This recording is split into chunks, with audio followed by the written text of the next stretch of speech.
First, we add the torch prefab. Instead of directly write 4 in our previous code, we make it a variable and call spacing.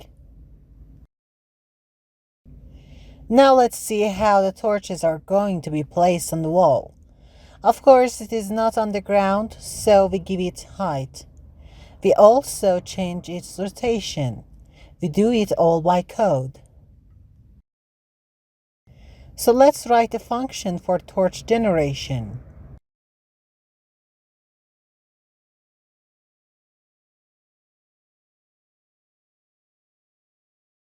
We assign the prefab in the inspector. First, we generate torches on the bottom and top walls.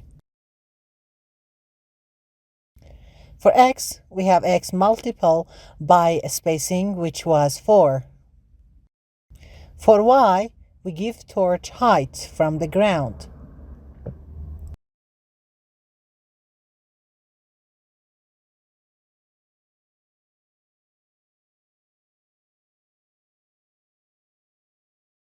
And on z, we have the same logic for wall generation, but we need inset. Because we don't want that the torches spawn inside the wall, but we want that it spawn slightly on its surface.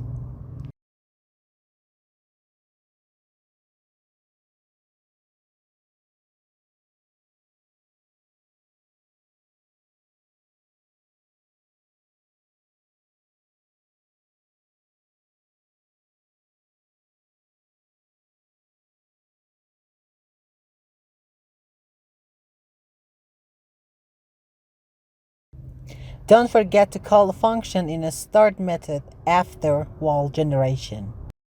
Here we have a problem and we need to increase inset to 2.5.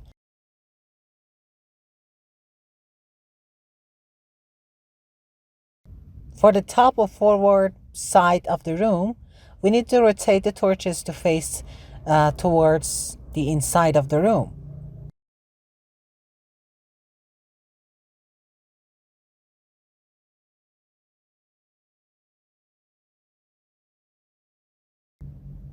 We also need to change the inset so it would come inside.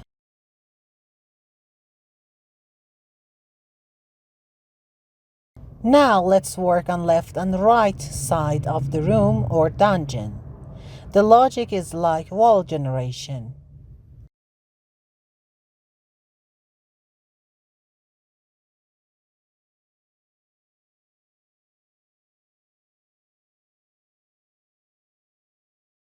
Here the problem is due to its rotation, so 90 degree for left side and minus 90 for right side.